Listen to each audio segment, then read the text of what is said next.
I'm going to talk to you offline about Beagle games, right? And their commitment to doing convention games. Because what I was thinking for CobaltCon was we hit it the same way that we hit DunderCon and all of the.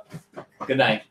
Remember to be careful. We hit DunderCon and we hit all of the conventions in the Bay Area, which was we took over a table and opened gaming, and one person would go in, run a game. Okay? When that person's game finished, the next person would come up and run another game. And if you want to do that flip-flop that I've already been through, I'll be more than happy to help you. I appreciate that, Glenn. Okay. I know that I am a student of Ray Greer. When I first started, he was a mentor to me. So okay. I get it.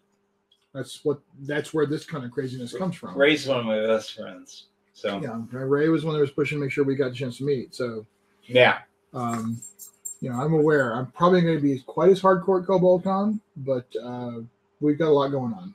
And it's not just with this, but with Freedom Squadron as well, which is the G.I. Joe-esque kind of thing. If you're not going to go down... Then... I'm a guest. Oh, okay. I'm actually a guest. So you and I are both guests. You and I are both guests. We're going down Thursday, actually. What I would like Beagle to do is get me in to run the games for the weekend, okay? I will run as many games as you want of Prowlers and Predators. Okay, with Predators and Prowlers. Prowlers and Paragons. Yeah, same thing. Hi, everybody. Welcome to Wee Hours. Anyway, I'll be happy to run all weekend, and I simply need space on the floor of some room where I can stretch out for 4 hours, because I don't sleep longer than 4 hours now. Okay? So... And I'm happy on the floor. Trust me, my back loves sleeping on the floor. So if you can provide me with a place to stay and get me into the con, I'll ride down with you. I will help you unpack. I will go ahead and man the booth where you're at. I'll be more than happy to run games as long as you want for whatever reason. And we'll launch you like we launched Hero way back when. Oh, I hear you. I totally hear you. We're a little advanced with our preparations for CobaltCon, but I'll see what I can pull together. Okay. Now, no, when I go back to the Bay Area, my local group, who are strong Champions players, are all going to become Predators. P&PUE players. Because I'm going to run a campaign at the house I'm living in there. So they're going to have to come up to speed and learn what 21st century role-playing is like. Rock and roll. And at DunderCon this year, I will run a game that will be P&PUE, okay? And push it as hard as I can at DunderCon. And then I will try, if I'm still connected in the way that I think I'll still be connected, I can come out and fly. I can fly out here on my wife's pass to let me fly into Denver for free and go with you to Genghis Khan with the same thing. Just find me a place to lay and, I'll run games and be willing to talk about P&PUE until I'm blue in the face. Glenn, I appreciate your support and your involvement. Absolutely. We're going to keep you looped in on this. Good. Absolutely. Well, it is 2 o'clock. Actually, it's 2:03 in the morning on why am I up? Mountain Standard Time, which makes it 4 a.m. for you folks who are living on the Eastern Coast, and 1 a.m. for those living in the West Coast. Let's take a look at where we are right now. We are 33,400. No, sir. We are 33,727. Wow, we had some people kick in. Yeah, we did at 465 backers. You live in the Bay Area. I live in Aurora. Oh, okay. But he's getting ready to move back to the Bay Area. Oh, okay. Mm-hmm. You played Dove? No. I Star. Ice Star. Yeah. Hey, At least I got one of the characters in that group correct. No, Ray played Dove. Dove is ice. You Ray play ice. Dove. No That's more, right, Ray no played- more in old fact- fashions for you. And in fact, So hold on. Okay, wait. It was Ray. It was okay. The characters I remember. Ray Greer played Dove. Bruce Harlick played Marksman. mhm. Yeah, Steve Peterson played Goliath. Yeah. And then there was a Rose, Starfire. Barney, that was Barney Toomey, who played Rose. There was a Starfire. That I don't remember. They might have done something after. That character showed up on a couple of Champions cover source book covers. And then there was Gargoyle. Gargoyle was run by Mark Williams, the artist. Okay. And then there was Ice Star. Me. Yeah. Yeah. Now, George didn't have as well known Because he ran all the time. because didn't he ran a lot of it. Well, no, actually, George had a character in my Chicago campaign called Morning Star, and she was the leader of the team and played with Steve Peterson and played with other people who played with us on a regular basis. There was when we decided to do the push for champions, we decided that we would keep the campaign together, and everybody took a city. Bruce ran Boston, George ran New York, I ran Chicago because I'd been living there. That's where I was born. Somebody, I don't remember his name, ran San Francisco. Somebody else ran LA, but we were all in a cooperative kind of thing. The one thing that we didn't do because we were all 20 and stupid, okay, was that we didn't catalog and keep a record of everything we had done. Unlike Aaron Alston. Yeah. So, unlike Aaron, who had turned out volumes of material on the campaign that he had run in.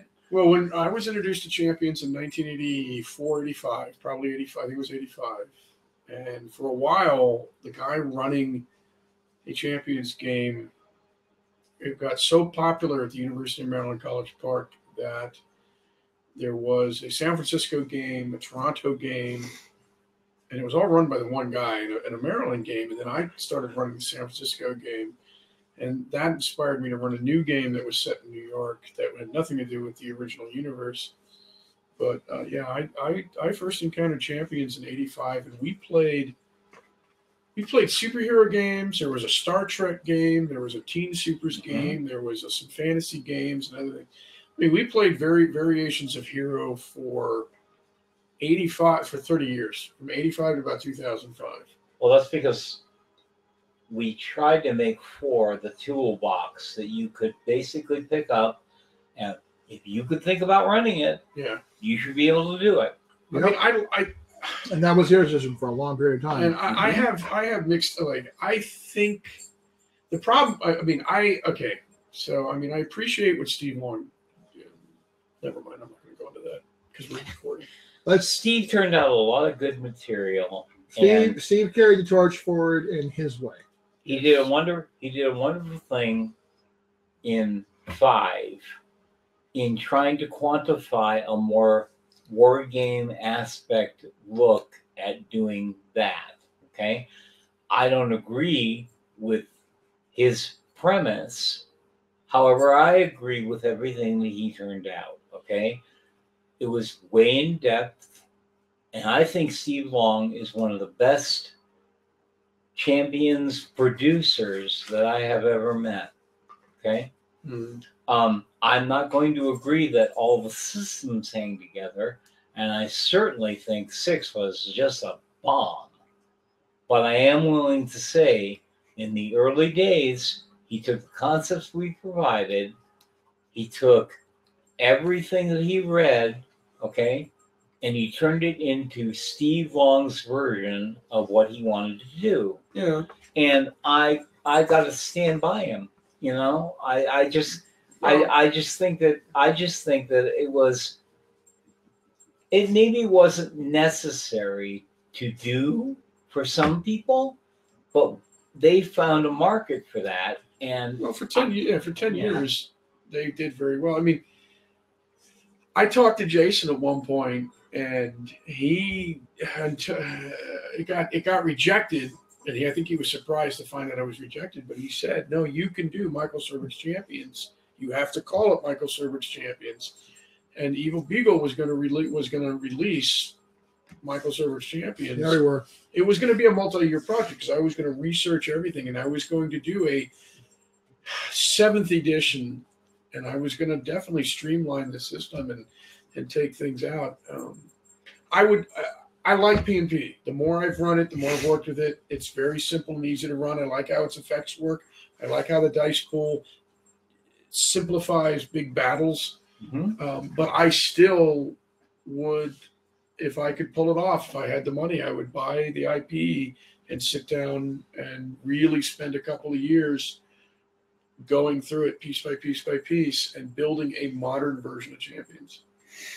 The only thing that I would do with Prowlers and Predators to change it, and this is not something that I would, not something that I would push for, but something that I would like to see, which is a better turn of order system.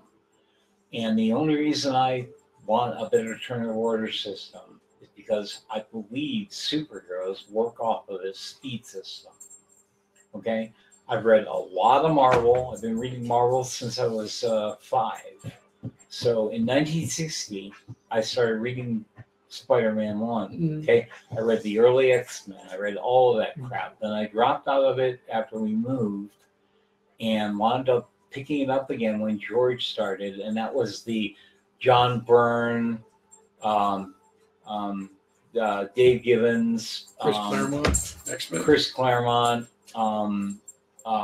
Alan Moore.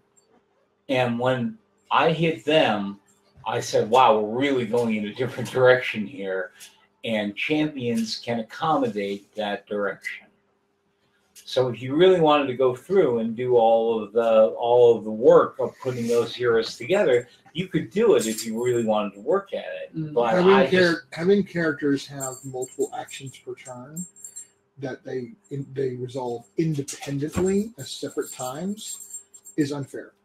And at the end of the day, it is a game before it is anything else. Before it's a simulation. Yet, if you take a look at the way the comic books were working at that time, okay, I'm not concerned about simulating comic books at that point, Glenn. I'm more concerned about the fun at the table for the player. The way I'd heard it expressed is that you're buying more screen time by buying a higher speed. You have more screen time, and that means the speedsters and the martial artists get more screen time compared to everybody else, which, while it does simulate your expectations from the comics, it does not create a fun experience for everybody else. Well, because it's a toolbox, and because nobody wanted to use it as a toolbox, you wound up in that situation where speed became all important. Okay. I'm not sure how you justify. Well, it's really easy. You basically look at people, and by classification, you say you can't have a speed higher than this. Okay. You don't let people buy over speed 7. Okay. Not at all. Period. You can award them during the game an extra speed move for 12 seconds, but you basically sit down and think about the characters that you want to have in the campaign, and you set a speed limit on it. Speed 7 versus Speed 4 is still grotesquely unfair. And I was a Champions fan, dude. I wrote for this freaking system by 4th edition, and I loved it. I was the High Priest of Hero, but I'm telling you, in retrospect, it was broken. Well, one of the first things that I put in Michael Surbrook's Champions in the concept document was speed gets removed. Speedsters in Prowls and Paragons get to do all the narrative things you expect. They get to run to Tokyo and get really good sushi and come back and then do something interesting. They get to do all of those fun bits that you expect a speedster to be able to do, but in combat, Barry Allen doesn't get to make Green Arrow look like an idiot.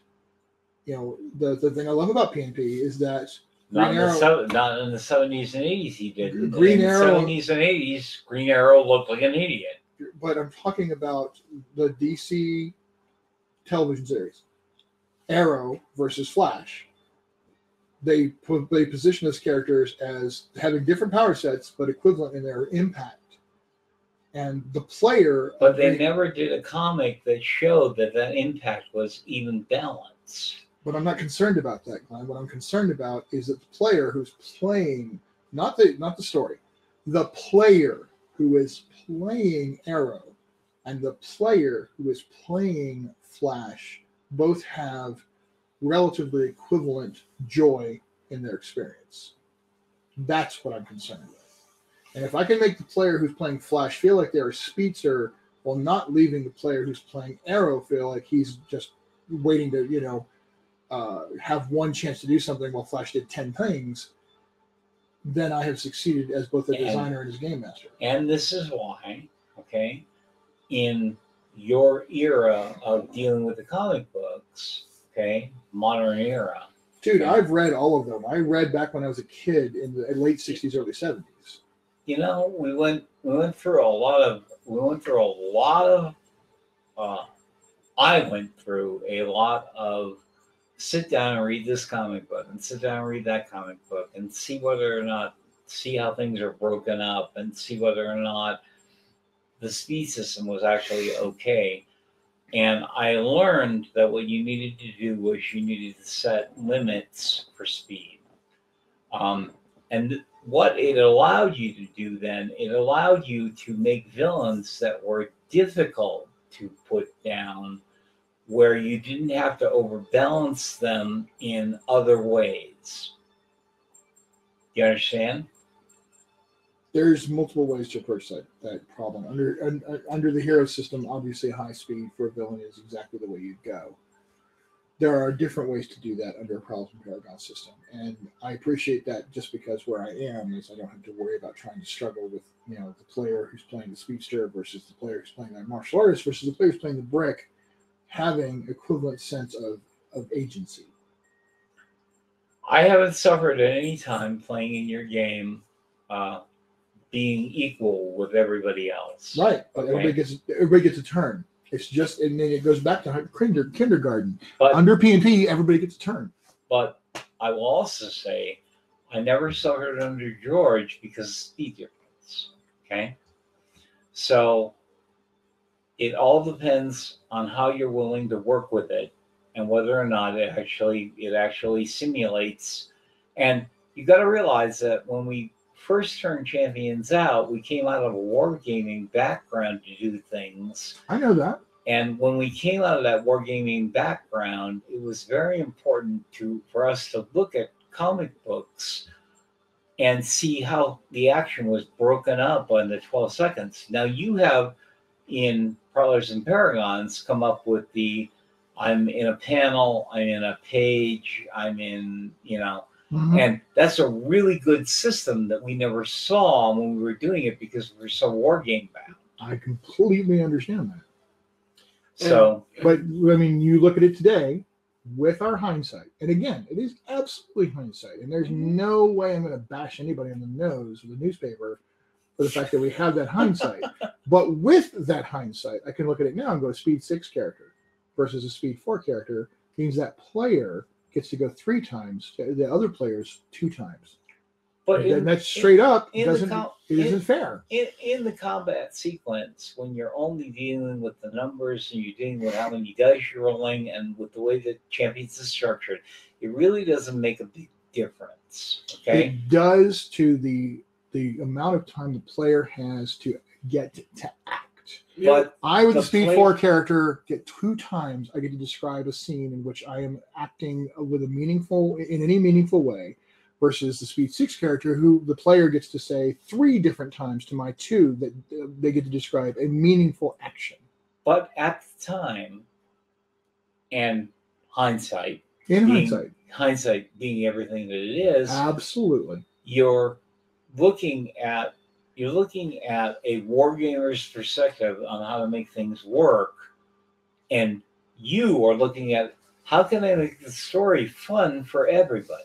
Well, and that is the advantage we have moving from where we were to where we are. Right, and beyond question. I can tell you that through the 80s, the speed system we thought it was brilliant. But Yep, I did too. Champions, because it was innovative. Nobody else was doing that. The discussion that Ross and I had was that Champions or the hero system needs to go through what D&D did with 5th edition. You really need to take a look at what works best from the previous 4 editions or 5 editions or 6 editions. In this case, 6. Yeah, 6. And one of the things that I do think would have to go would be speed, because while it may simulate from a wargamer's perspective certain elements of comics, it is one of the barriers to new players that needs to go. Because one of the thought I've always had is the game needs to be streamlined, it needs to be a faster playing system, and it needs to be far more accessible to new players. Because sure, people like us who've been playing since the 80s or 81 or 85 or whatever, we kind of have it all in our head. We know how it works. But brand new players, I want them to be able to grasp it faster. I would go to a roll-up system. Everything is just addition. Because, first of all, people add faster. The Thain protocols, baby, that was one of the things I incorporated was the roll-up system. Right, and it's been shown that people add faster than they subtract. And if you just tell them, roll the dice, add this, add this, add this, give me the total, people pick that up way faster. Glenn, not even kidding. At a party at Gen Con a few years ago. And Tom Tullis was one of the hosts, Fat Dragon Games. There was a couple other companies that were hosting, but they'd invited me to come and be effectively kind of a guest at the party, which was incredibly sweet. I loved the guys for that. So we were there, we're hanging out. And somebody's like, Fannon's here. Sean Fannon? Sean Patrick Fannon? And I'm sitting with Corinne, and this is very early in our relationship. We've been together over 10 years now, but this is very early in our relationship. So she's sitting there, and, she knew at that point she'd learned that I'd done all this other stuff, Shine Tar and all sorts of stuff I was known for. But this guy's like sitting. I mean, we're sitting at the table eating, and this guy's like on the other side of the booth, and he's talking to his friends. That's the guy who came with the Fannon protocols. And Corinne's like, what? And I said, yep, something else I did. So it was literally this early AOL, America Online post that I had done that had spread out like the Perrin convention for D&D. I'd done the Fannon protocols, which was how to do an unlimited point campaign that could still be balanced, for example, and how to do the roll-up system as opposed to the OCV plus DCV, OCV plus whatever, plus 10 minus DCV. I said just do everything roll up. So 3d6, but you're trying to roll high. And a few other things I'd come up with to try to break the barrier for newer players and try to get them more interested. And at the same time, open things up to forget points being, the all end all be all. Yes, the person who actually builds their character on a low number of points will get their experience points faster. So they have the immediacy of character advancement. But the person who literally wants to build Superman and play Superman at the beginning, just say, fuck it, build Superman, but you're not going to advance anytime soon. Mm-hmm. And it worked, right? The whole balancing system, and there was also the whole, I created this matrix of based on your speed, here's what your active points should be versus what your OCV and DCV should be versus your power levels versus your defense. I believe I saw that. Yeah, I that was the thing I did, and it was at the time I remember people who really grabbed it and had fun with it because I was the guy who was kind of repping Hero Games on AOL at that point. I actually even had an official company AOL account because of my work for Hero Games. So it was kind of interesting to put it out there, but I hadn't heard about it in forever. So here we are years later, and this guy's going on about the Fannon protocols. So I mean, that's how deep I go with this and using speed because that was it. It was speed. Was and is for any hero system player the single most important stat. Your speed is everything because that is how many times you get to have a meaningful action compared to everybody else. And it was brilliant. I will say this, and here it is, live and online and published for later. It was and is a brilliant concept for what it was. At the time. But now, when you're thinking about player agency and a player's experience with the game, and that's what makes developing the speedster power in P&PUE so freaking difficult and important to get right. Because how do we give the player who's playing the speedster all of the joy of being that super fast and having all of the effects that you want, but not give them more screen time than the other players? Whew, let me tell you. So it's 3 points per rank because It had to be, because super speed is basically a limited omni power because of all the things you can justify doing with the power of super speed. And I have not yet met a player who's grabbed a speedster character and not gone berserk having a grand time with it. But they have that grand time on their turn, like everybody else. And that part I really appreciate. But we wouldn't even have got there if it hadn't been for the knowledge and the experience of a hero system. So, there it is. So the debate being what it is, which is a fun way to kill some time here online.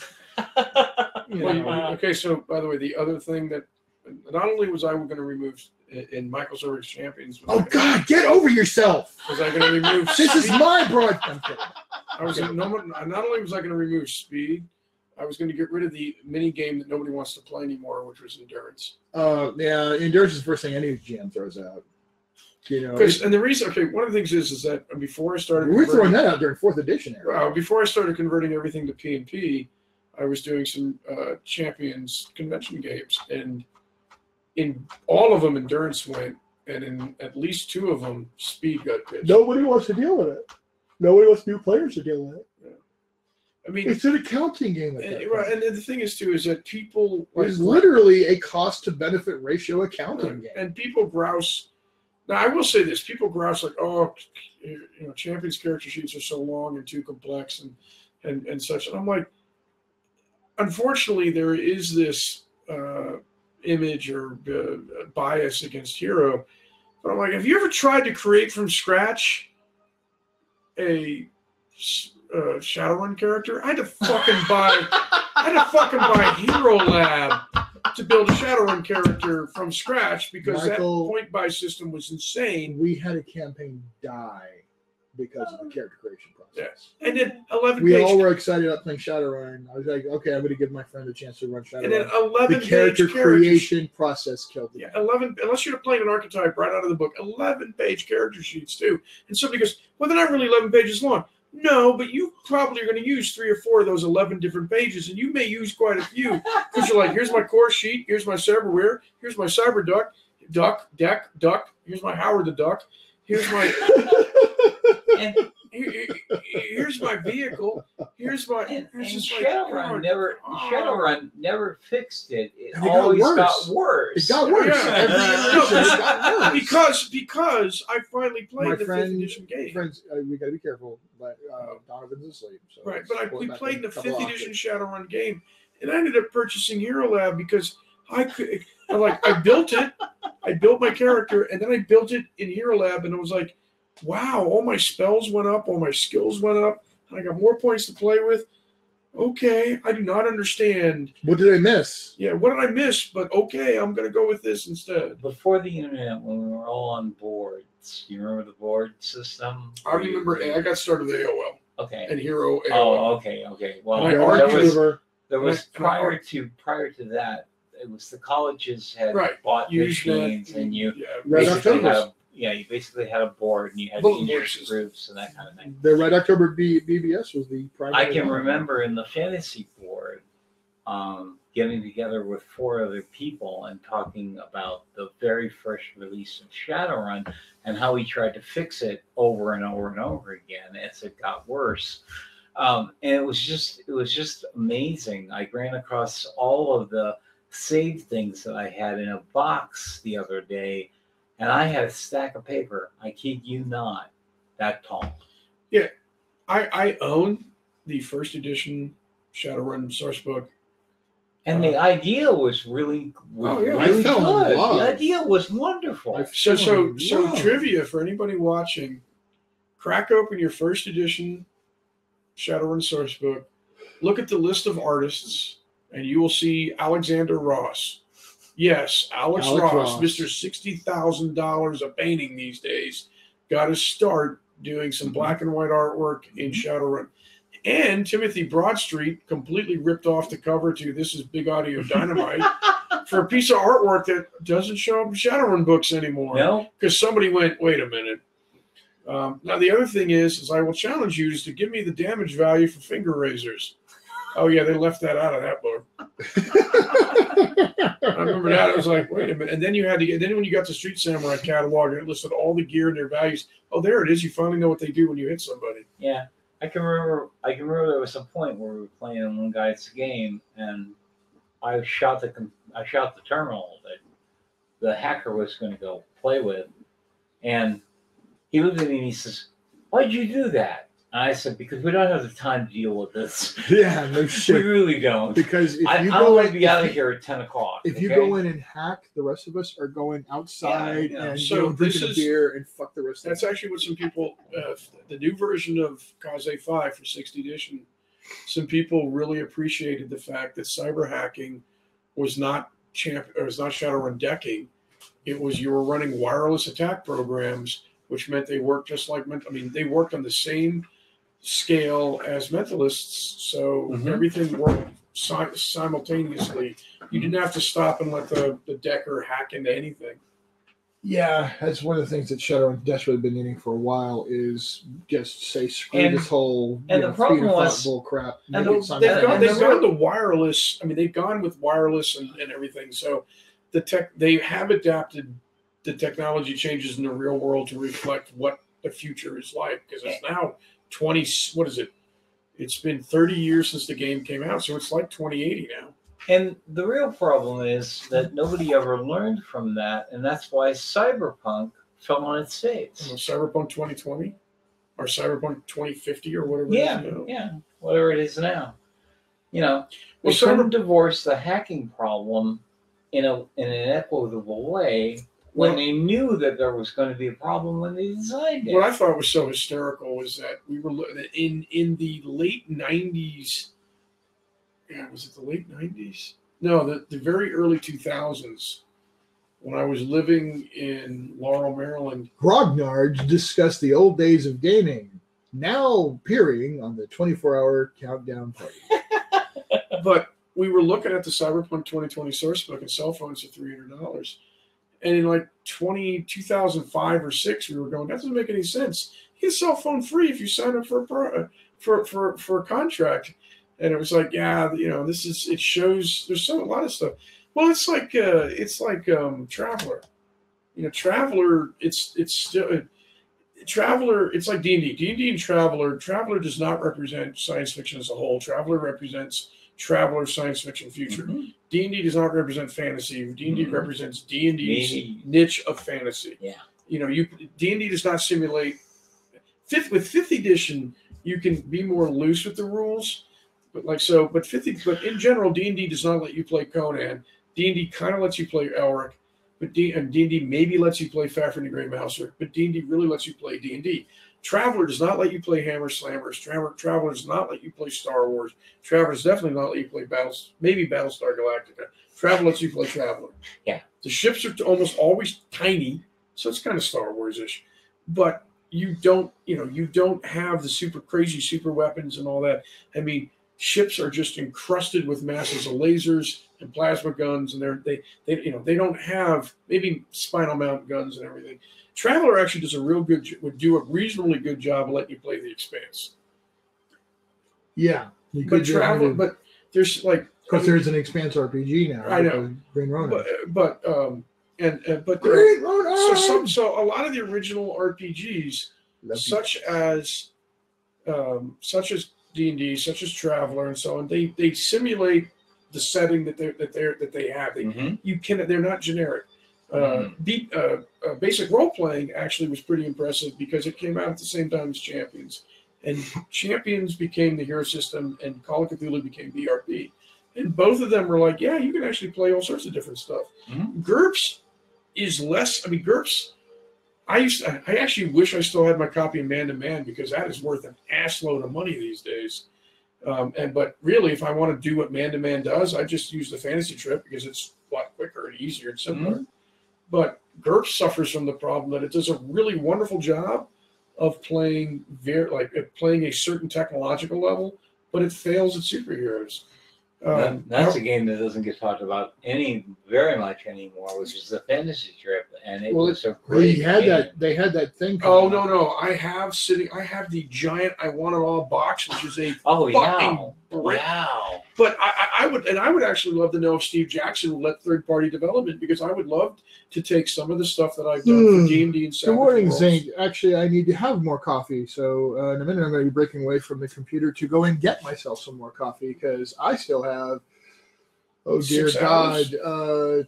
10 8 minus 2 is Oh, 8. We're going to 10 a.m. I have 7.5 hours. Yeah. I got 7.5 hours. I'm going to try to stay awake through a lot of this, Sean. I may pass out in your couch. I'm normally awake at this time. Yeah, but you've been awake the whole time, Glenn. I don't know, man. I've been up for 38 hours now. So. Oh my God, dude! Okay, so I can honestly say my record is about 26 hours. That was when I flew to Australia. But going back real quick, I'd love to find out if Steve Jackson will let third-party TFT. I don't know how tight he is with all of that. Right, but I have some like monster books and everything that I did for that. I could take my D&D content and my Savage Worlds content. Now the question is, would it sell? Because I don't do champion stuff anymore. Because I've told some people, I go on the drive-through RPG. I see my sales numbers, and I'm like, it's not worth it.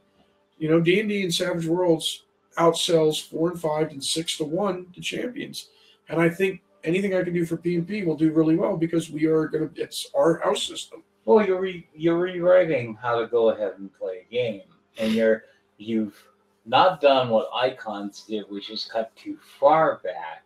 Okay, you're presenting a system by which, at the very beginning, the first thing that I noticed when Sean told me about it after we met was, we're here to have fun telling a story. And that's not something that translated really well a couple of years ago. Nobody knew how to do that. And individual groups have been together for a very, very long time, sometimes hit that mark, but they also don't hit it with new people as quickly as P&P does. Yeah. Well, I know Fate was really big into storytelling, but me and several other people, especially out in Maryland, all agree we do not understand. We do not understand how Fate works and how you're supposed to work with it. And the argument I've heard is that you argue over aspects. Wait, no, I'm Corey Williamson to head on out and join you. Sorry, I was checking out some stuff. This is a video I did yesterday morning, actually. You know what's crazy though is there's a Facebook group. I think it was World of Supers by Dominique Sumner. Some guy posted this like grand list of all the superhero games that have been published. Mm-hmm. And since 2000, since in the last 10 years, there's been like Icons and Bash and A&B and Masks and everything. And there is just a slew of superhero systems out there, but very few of them achieve dominance. Champions ruled the 80s and into the 90s. Silver Age Sentinels was popular for a short period of time. Mutants and Masterminds has been cranking along. There was the Marvel Phase Rip. There was Marvel. Oh, V&V. What was it? V&V. V&V. Yeah. Jeff D and I had so many arguments about it. And I picked up the new V&V because I really liked it. I thought it was like, hey, V&V, I remember this. It reads like war game rules, and I'm like, this is not what I want to play. Well, that's where Jeff comes out of, right? And he has not evolved. And I'm sorry, I'm like, you know what? There was a time and place for this kind of rules and this kind of rules writing, and this is not what I want to do. I went away for a long time. I stopped playing Champions for over 20 years, and when Stanley died, I said, okay, I'm gonna run Champions again because I want to bring the hero system back up. And now, after having played P&P now several different times, and having been exposed to Icons and played Icons several different times, I'll take P&P any day of the year. Okay, and the thing that drew me to it was because everybody who sat at the table who wanted to play wanted to tell a good story. Yeah. Well, and you can tell, I mean, here's the thing though, I think you can tell a good story with any game system. I mean, there was a friend of mine, Nestor, if he's not watching right now because he's certainly asleep, he would joke that we would role play Talisman, the board game. And you could do it because you had characters and you could And you could, and the question always comes down to: does the rules get in the way of the storytelling, or do the rules let you support storytelling? Now, do the rules help people get in the way of storytelling? And that was a hard thing for a lot of people to overjump. And I know, you know, jump over. Yeah, and I know that we've had some arguments because he may still have a narrower view of what a role-playing game is than I do. And I've called him on it because I said Champions, according to your definition, is a role-playing game. Yet you play that, you will probably still play that, although now he's really big into P&PUE. And there are numerous games that fail his definition. And I actually had to point to him and I said, guess what? D&D now fits your definition of role-playing game because it has an in-game mechanic that is used to support role-playing. The idea being of resolve, bennies, fate chips, style points, the inspiration system that D&D has. Well, you know, and I was like, and the guys at WotC admitted that inspiration is entirely inspired by Savage Worlds. I started with Vampire, with the original Vampire. By the time we got to the edition that I like, which is the one that has all the Tremere and the Brutal and all that, and the one I bought really heavily into, while we were playing, I had come up with a way whereby you could reward players for good role playing by giving them cards, 3x5 cards, that basically had a tacky kind of thing on the front, wise spoon, you know, but on the back would allow them to change some facet of the game that they were playing in. And they didn't have to be some mechanic or some benefit to combat. It could be as simple as, okay, you manage to talk with this dealer who manages to pass on information to you, and the information that's passed on is ... and the game master fills in whatever information he wants to go ahead and pass on to the player. And that was cooperative role-playing that had to go through that step in order to be able to get to where you are now.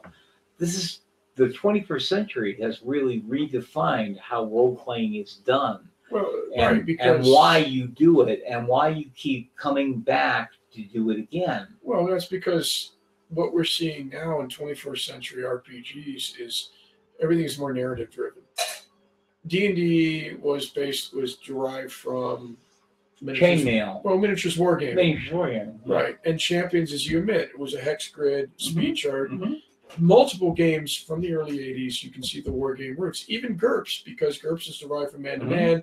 Man-to-Man was a recreation of the Fantasy Trip because you didn't own Melee and Wizard at the time, but the use of distances, the use of maps, the use of mini Savage Worlds still shows war game roots, which I think Sean would still agree. Yes, it's you can see the war game roots in Savage Worlds because because Savage Worlds, the original version of Savage Worlds, was based on the freaking Great Rail War, which was a miniatures war game, and the reason why it devolved into Savage Worlds is because Great Rail Wars was an attempt to translate Deadlands into a miniatures war game that would be fully compatible with the Deadlands system, but they ended up breaking down so many of the more complex aspects of Deadlands into something simplistic for skirmish wargaming that they looked and said, I'd rather play this as the RPG because it was faster and simpler. So they, pulled back, tore everything down, rebuilt it back up, and that's where Savage Worlds came from. But it evolved from a miniatures war game, and in fact, the very first edition of Savage Worlds was like, here's a set of rules for role-playing and skirmish wargaming. But what I want to say though is that I was already committed to Ross's Shadows Angeles game. Now Ross is using a lot of my ideas, so we don't worry about speed, we don't worry about endurance. He also heavily incorporates some of the ideas we had about hero point, or should be just called hero points, and they allow re-rolls. They allow a couple other aspects, and you start with one, and he throws a lot your way. Now, I'm not going to go into what I would do because we're more interested in P&PUE and Champions, but I had a lot of ideas and inspired by Savage Worlds and Luck and Unluck, how to bring all that into the game. But the point is that we are playing a much more narrative-driven version of Champions, but it's still Champions. But it's a much more. And one of the prime examples is that my character Angie Winterfox, her only real power at the moment is that she is like the kid from The Sixth Sense. She talks to dead people. Not everybody can see who she talks to, but she can see necromantic effects. She can see dead ghosts and things.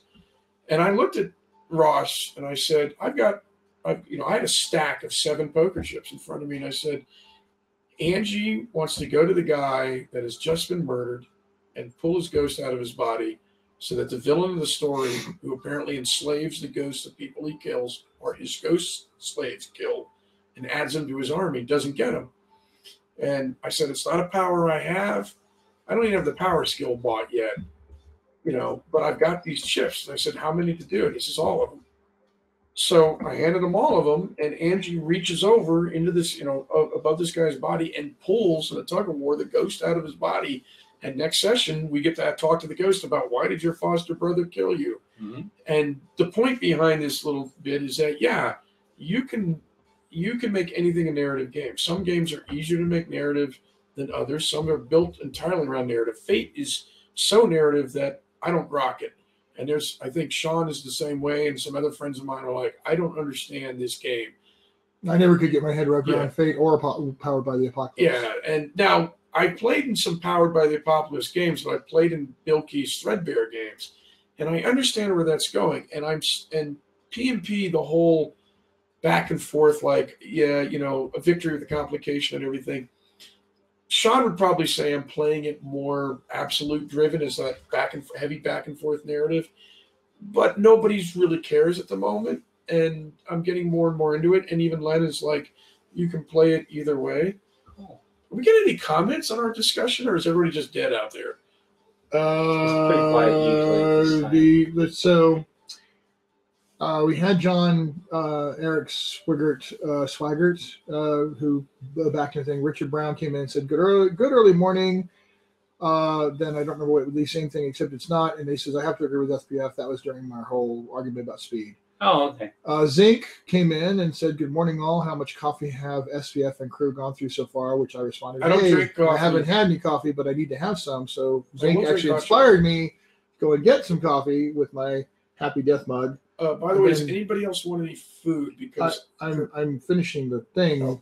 Personally, I think the fail-forward mindset has been a huge boon to role-playing and narrative, and something P&PUE seems to embrace. Yes, you are absolutely correct. And Richard Brown is saying, yes, I'm still listening. Does anybody here at the table want food? Because Jennifer may hit the 24-hour McDonald's in Washington on the way back. That is very kind. I'm good to go, but you guys go ahead. I'll be fine. Jennifer's coming back. Yay! Else wants food but me. Dude, get food. I did. Okay. I've been talking. The reason why I asked is that she pinged me and we've been talking about it. Well, that's fine. Good to still have you on board, Richard. And we have 21 people logged in. What the fuck do we have 21 people for? We have 21 people listening to. It's 4:47 on the East Coast. Go back to sleep. No, good, dude. I don't know what else we were talking about doing. Although I was thinking I was going to run. I'm so freaking grateful nobody's asked to play, because those 2 old fashions absolutely floored me. I was really dumb on my part, so I have to start injecting this. So we have 20. Wait. We have 21 people. 20 people now. What one person says screw this? Ask, what do they want to hear about? What can we free associate talk about? I think we're doing really well, but if anybody has a topic they'd like to throw out, so just by way of introduction to those who may have wandered in late, we're talking, grognards on gaming is what this live stream has turned into. You've got Glenn Thain, who was one of the earliest game masters for Champions, and before that, Superhero 2044. George was the only one before me. Right, exactly. George and Glenn were the first 2 game masters for freaking Champions. We're talking first edition prior. When Superhero 2044 became Champions, for all the reasons, George looked at Superhero 2044, and God, what was his name? Steve Perrin is the big. No. There's a guy in Southern California who I used to be friends with and doesn't like me anymore, but was part of Scott. He was in Scott. He and I were both, along with some other really awesome people, were in Scott Benny's one of his original Gestalt games. But he was the one who suggested things like multi-power and elemental control to George as he was like retinkering 2044. So all you listeners, I haven't finished introductions yet. I was saying that Glenn was part of that crowd. Michael Surbrook has been involved in this. He and I are both peers who've been at this very, very, very long time. Michael's part of the original Maryland and Greater Maryland area gaming group, along with Steve Kramer. And in fact, it's Michael and I met Mr. Rodriguez and Ross and him. I met them virtually via AOL and then other means. There was the whole Penguins thing. I remember meeting you. I think the first time I remember meeting you at Gen Con. Yep. But we'd already been friends. Yeah, but I don't remember meeting you. But I remember meeting you at Gen Con when you're like, get into the back of this car. I just bought this giant dragon. Yep. And there's Big Red. Yep. And I played in the Savage Worlds game that had like 800 million people. Yep. Yeah, that was the first time you met me. It was the first ever Shine to Our Big Epic, as a matter of fact. But Michael Surbrook has been involved in a long-time Champions guy, but he's also done work for a lot of companies, including recently working with Yosef Spiel and doing some stuff for the Warhammer 40K Wrath and Glory stuff. And then, of course, myself, who was the first dungeon master in Cobb County, Georgia, back in 1987, and started writing professionally in 1988. So you got three classic grognards who understand where this hobby came from, but are also all three excited about and embracing where the hobby is going. So, and Glenn and I just had a fantastic debate on the merits and lack thereof of speed, and acknowledging, the innovations that Hero System brought, while still saying, now we look at where gaming is now. So this is an incredible opportunity for people to have a conversation with us about the state of gaming and the state primarily of game design, because Prowlers and Paragons absolutely beyond question represents all the things that we all loved and delved into as gamers in the 70s. And we're talking 70s, folks, and 80s through the 90s and the 2000s. Here we are, 2019. We've all been playing with this crap all of that time.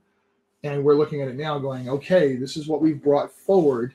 This is what Lynn Pimentel brought into my face. And then all of us have kind of gone, okay, this is amazing. So this is a really great opportunity to talk about this hobby and its decades of evolution. So if any of you have anything you want to throw out there for us to jam on, this is a fantastic time. This is that wee hours of the morning kind of thing to get into. Yes, Michael. So you just reminded me of something. By the way, you're the only one's not on camera. Glenn is perfectly positioned. All we are seeing is basically your belly and your crotch. I see my arm. Okay, now we see your arm. Your belly, your crotch, and your waving arm. That's all that's going on. Wow. Yeah, I hate cameras, so. Glenn is being far more. Glenn's being amazing, like participatory, and you're like off camera and everything. Because I'm sitting. Okay, now I'm on camera because I can see. Yeah. All right. So I just wanted to throw this out because of what you said. By the way, there's a whole other pot of coffee brewing. If you have not found a copy of Gestalt, which you can get through Black Room Games, and it's almost certainly on Drive Through RPG. Zink, I see you. I'm going to answer that in a minute. We have spoken to Scott Benny about a P&PUE Gestalt, which Evil Beagle would like to produce. And Scott has made it very clear that he would love to be involved in the P&PUE revolution. Yeah. He and I, we exchanged. Well, you also know what he. I know. Yeah. I mean, yes, absolutely. That was incredibly honored by that. Yeah. Gestalt is going to be in good hands. And actually, I just want to throw this little piece of trivia out that people may not realize. But when you get right down to it, if Gary Gygax is the father of role playing, but Dave Arneson and a few other people are sort of the grandfather and such because he built off what they designed.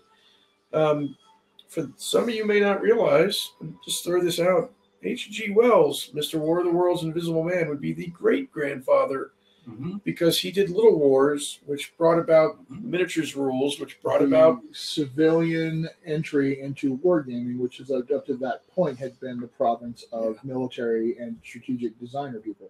Yep. So Zink asks us, where do you guys think game design is heading next? And by the by, Richard Brown does say, I do love Champions. The only thing I will miss is the tactical movement in P&PUE. Let me address that first before we get into the broader where's gaming headed. Richard, I get you. The tactical stuff was kind of fun to play with if you were hardcore into it, and I've had that come up a few times, which is why, look at me, I'm Mr. Miniatures guy. And this is not a game that requires miniatures by any stretch of the imagination, but I love putting maps out and in a strategic tactical movement. But I will not lament it for a moment, because it is so much more fun to let people just kind of go nuts with their thinking about, where am I in the scene and what I'm doing. Now, I still love using maps and miniatures because, as we discovered during the event that Jennifer and Corey ran for us earlier, there came a point where Corey had to give up and draw a freaking map and start to point out some spatial relations, because we all had a slightly different understanding of where the hell we were and where we were going. And, because that some level of visualization is necessary for understanding of where am I versus where this other person is. And when it came down to the fact that only the speedster didn't have to care, because the speedster could cover any square inch of that space instantaneously, the rest of us had to worry because most of us didn't have super speed, or super movement powers. So, some tactical representation. There's Jennifer. Jennifer has come back to us. Yay! There's 4 of us now. 4 of us holding the line in the wee hours of the morning. So I'm still going to be big on that. The big event we did earlier, where I had all the tiles, and I decided, okay, 3 hexes on that, just to kind of control a little bit of what a zone is, or what an area type attack is, just so people have a fair understanding of what the hell it is they're dealing with. But that is very different than the how many inches of movement do I have, and I don't miss it. I'm sorry, I really don't. I love knowing that I have, a flight of 7D and the other person has flight of 90, so they're going to outstrip me when we're both flying across the United States. But that's what superheroes are doing, is they're flying these fantastic distances. But I still like I said, I still like the idea of using miniatures, because it's just fun to have a tactile toy thing and go, I know that I'm over here facing these guys, and even if I could cover that distance instantaneously, I'm not currently over there because I'm over here, and that's that character scene. Then that's their opponents they're dealing with, and if I run over there, I'm physically making a decision to be present in that part of the scene. I still think that's important, but P&P, better than any game I've yet played, personally, abstracts both just fine. And abstraction has come full circle now, because when you started with old D&D, you didn't have maps that you could buy. You didn't have figures that you could buy. You had to abstract. You had to abstract old D&D in a way that we're getting back to, which is a focus more on the storytelling and imagination than it is on. I'm sorry. No. I'm pointing at you, saying "Amen." I'm saying preach it. Preach it. And so we're coming back. We're coming back into what I have always considered the fun part of this hobby, which is the ability for us to be able to tell great stories. And to be able to get up and walk away and say to myself, "Man, that was really fun." Well, and Glenn's right, because I've got Art and Arcana, and they show a lot of the Owlbear and Rust Monster Bullet. They were buying cheap plastic toys and modding them and painting them, and that was their miniature monsters. Right? I mean, dice were originally geometric models you got from science supply stores. Yeah. No, they were the original dice that were sold were from a teaching supply house. Yep, teaching supply, exactly. That used them for differentiation. Dave Wesley's the one that found those. Yeah. Because I interviewed Dave Wesley, Dave Arneson, Gary Gygax, and a whole bunch of others who were there the very first. Mm-hmm. I'm still proud of the fact that I can say authoritatively, having talked to all present members, that the first identifiable role-playing game experience was in 1967, and it was the Braunstein miniatures battle scenario that Arneson set up after he was back on leave from the military. And he was trying out this idea of the refereed non-zero sum wargaming experience, where he had everybody had a miniature that represented an individual entity instead of a unit. And so he actually was assigning out roles like, you are the student agitator in the town of Braunstein.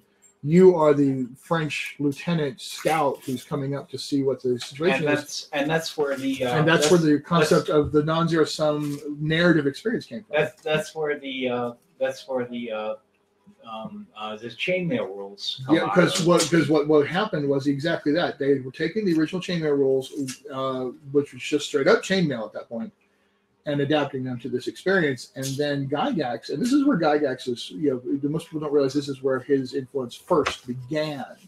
It wasn't that he grabbed the concept from Arneson and them and ran off with it. He was the one that first postulated the idea of, let me have a fantasy element to these wargaming experiences. Yeah, because he came up with the concept of wizards and heroes and dragons. He's a really fun guy to talk to. Who? Arneson, he was.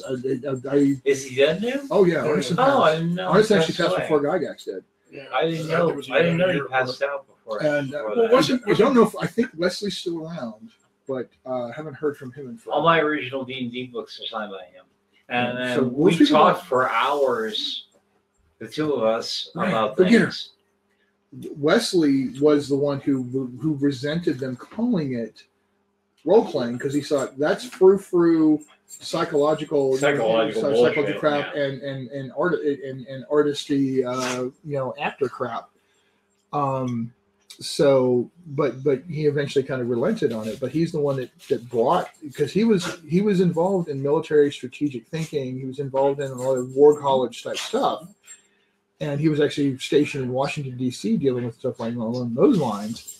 And so he's the one that came back with the whole non-zero sum idea of, we can have a refereed experience where you can have goals and you can have goals, and you may be in opposition, but you can achieve some of your goals and win a partial victory, as opposed to 1-0 sum kind of thing. Wasn't Gygax, his desire for fantasy was, for example, wanting to replicate the Battle of Pelennor Fields from Lord of the Rings? Beyond question. No, for him it was all about Lord of the Rings. Jack Vance didn't enter into it a little bit later.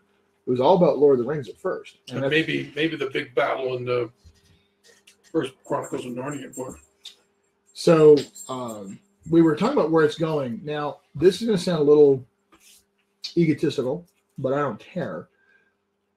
We had a full pendulum swing from classic simulationist wargaming style to pure narrative, incredibly rules light, to the point that the rules barely made any sense kind of experience. And then we kind of shifted a little bit more into, okay, let's have rules that specifically are designed around a narrative experience and facilitating that. And that was a very interesting experiment that has been very successful. Let me repeat my statement. Very successful. Powered by the Apocalypse, hugely popular amongst a particular crowd. Fate, hugely popular amongst a particular crowd.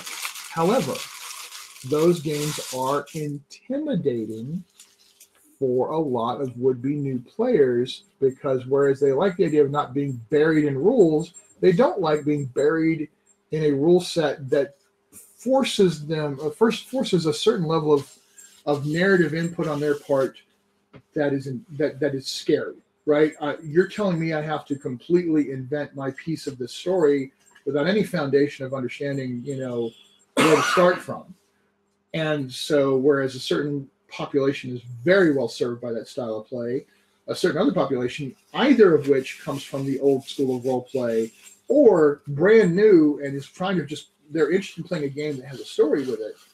Both of those segments of the population don't grok that 100%. And remember, at that time, it was hard to find a fantasy book of any sort to be able to, I can read this and get a sense of what I should be doing inside a game. Because of all the esoteric aspects of it. So I look at a game like Prowls and Paragons, like the original P&PUE, mind you, and TNT and some of the other designs that Len did under Lakeside before we merged to bring him in as part of Beagle. And I realized where he was going. And he and some other designers were trying to take it to a place that melds these ideas. And it's not just like a one-to-one ratio melding. It is a much more nuanced combination of ideas that facilitate basic level gameplay crunch that then sets the stage for players who want to have an impact on what's going on, and then players who don't want to, who would prefer I like to kind of sit back and I've said what I want to do and I've rolled some cool dice, now tell me what happens. They can still have that same experience at the table, and neither style of play is diminished in any way, shape, or form. P&P, in my opinion, is a symbol of that future. The current version of Savage Worlds, if you look at the current version of Savage Worlds, which, again, I'm incredibly biased, I helped design that. There's a lot of ideas in the Suede version, the Savage Worlds Adventures Edition version of Savage Worlds, that I helped design. And a lot of ideas that came up with Freedom Squadron that go into that. So, and again, I'm influenced by Len. So the crowd of people who are like, let's get back to a certain base level of fun crunchiness. That is, it's fun to roll dice. It's fun to look at tables. It's fun to look at my character sheet and go what my character can and can't do with a certain level of this is that and this is that. And I get it. I know what my character sheet says. But in playing with my character as a piece in the game, that becomes a foundation for me to then have some level of story investment. And player A may be like, you know what? I just kind of like the idea of I've got this character and I have a name for him. I have sort of an idea who they are, and I roll dice, and the GM tells me cool stuff that happens. But player B goes, you know, I'm really invested in this. I came up with this deep stuff, and I have these flaws that are important to me, and I have this background that's important to me. And when I roll my dice, I get the same basic results as everybody else, but I have the option to go, this is what happened to me. I get to say, I get to spend a point and say, there's a fire extinguisher, it's hanging on the wall, and I get to hit the guy over the head with it because the game lets me say I can do that. And both players have an equivalent level of joy experience in it. And I honestly think that's where we are, is I don't want to think too hard to play this game, but I want to care enough about the story that I get to say some stuff that happens. That's where I think we are going. As far as the future after that, I had to think about that a little bit. So I'm going to turn it over and let these other guys say, and I say these guys, I include Jen. I would love to know what they think. Zinc, one of our people who's hanging out with us tonight, asked, where do we think games design is headed? Richard, I'm seeing some of your stuff, and we'll get into that in a minute. But I'd love to see where you guys think, what's the next level? What's in terms of game design, tabletop RPG design, and elements that feed into that, where do you think things are going? I think you're looking at a design system that is going to get more open, and not necessarily the good way. We're going to go back to that 2044 problem where you can do a very open thing, but you have to quantify what your powers and what you can do. And they have to be quantified in some way that you can then run them in the system that's presented.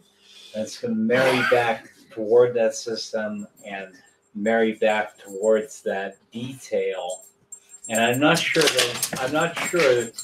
where I can see that would open up. However, I am willing to say that looking at the way that the movies and the current television series are being turned out, you're seeing a lot more openness in their approach as to how they're developing characters and pushing things out. So it may be that you're going to see that mirror the TV and movie industry to a certain extent. I think based on 7th edition Call of Cthulhu and 5th edition D&D, and some of the stuff that's going on with Suede, I think the drive is for just my impression on general design, faster, easier, quicker play rules. Not necessarily the super simplified one-page stuff that you see like the independent guys doing, where you're like Trash Pandas or Honey Heist or some of these other words. One sheet of paper. Those are one-offs. There's no investment. Right. Well, and it's one sheet of paper to do one very specific thing. And you see some of those independent games, like My Life with Master and everything, where you're role playing one very narrow scope. And I think that's going to continue to exist. People are going to do their very narrow single concept RPG systems, but the bigger systems, like, to be honest, GURPS is not going anywhere.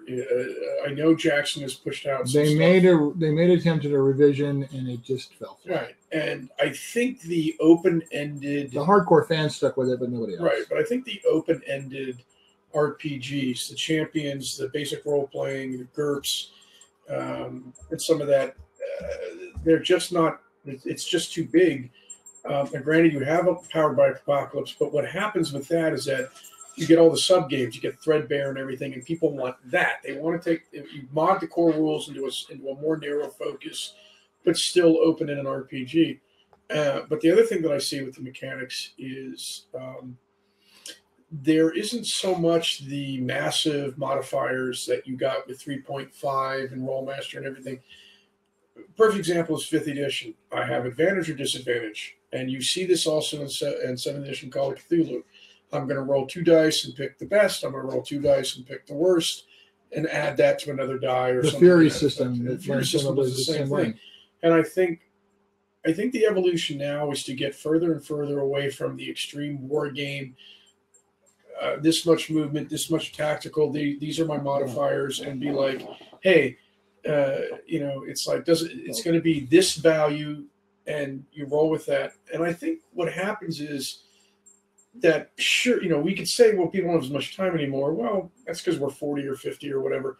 Even the younger generation doesn't quite have the same amount of time. They're willing to come away from the console and sit down at the table, but don't ask them to freaking have a math degree. Yeah. Or to do, a book report.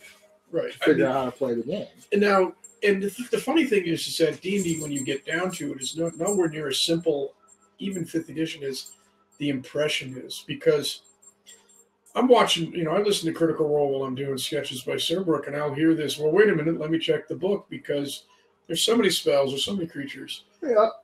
And you're going to get that. There's still times in Prowlers and Paragons, well, hold on, let me double check. But it's less and less than it used to be. Freaking energy absorption. It's less and less than it used to be, and I think the desire is to create games where you can just keep rolling. For the most part, there's still throwbacks, but I think the idea is you're just rolling with it. Like make a quick decision and keep going. Feng Shui, first and second edition, was actually one of the first systems that really pressed that home for me, and one of the first systems where the whole. I remember even Feng Shui has some weird artifact design ideas. Oh yeah. And it was way worse in first edition, where you had like 8, 12 stats. I mean, Jennifer, you were talking about this earlier, that you appreciate a game that you can invest yourself into that, well, on the one hand, doesn't insult you completely by saying, well, here's just stupid, simple math that, you didn't even have to know that much in grade school to understand. But at the same time, you're not spending half your brain power engaged with the freaking rules, so that you can bother to resolve one freaking thing happening, which is what, frankly, was Champions. I mean, Champions was absolutely that. You had to really understand it. Champions game wasn't going to work unless the GM really had their head around it. And the GM better have a better head around it than one or two other players. Because if you ever had a GM running Champions or GURPS or Shadowrun, you ever had a player or 2 or 3 players who knew the rules better than the GM, the game was ruined if the players weren't kind. But I've noticed that for you've really appreciated systems that give you enough crunch to go, I'm rolling some dice and I know that means something, but I don't have to spend more effort than is reasonable to go, this is what that means, and I can move the story forward because of it. What else do you think is going on with where we are and where we're going with game design? I would actually answer your question from the exact opposite angle than what you guys have. And what I mean by that is I'm not going to be looking at where we came from.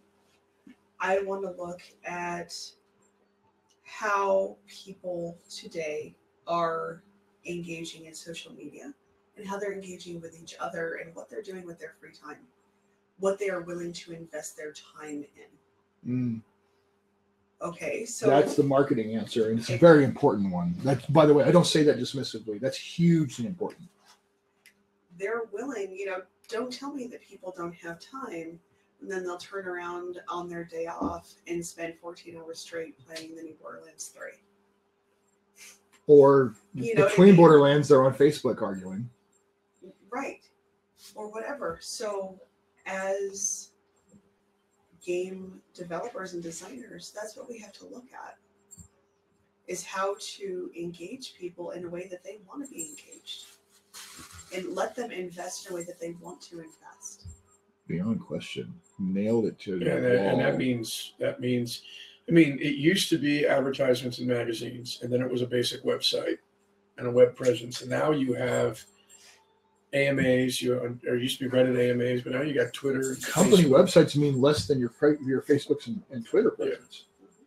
Now, it's interesting because Steve Peterson, who was on earlier with us, and of course, one of the original Hero guys, one of his big projects he's working on is a cell phone-based application that is supposed to give you the tabletop engagement, but within a cell phone application experience. Michael and I both sat down with him at last time we were out there running, when I ran the big P&PUE game. I told the story about it.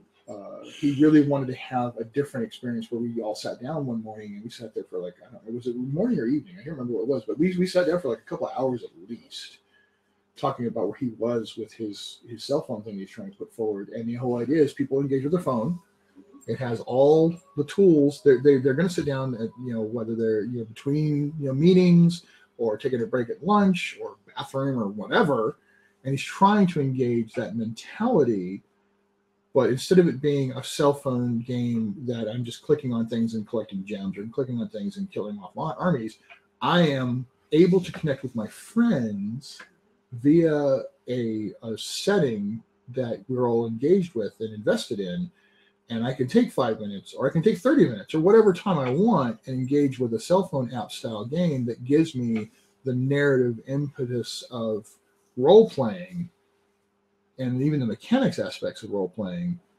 But I can engage with it off and on throughout the day via this device. And the concept is, of course, brilliant.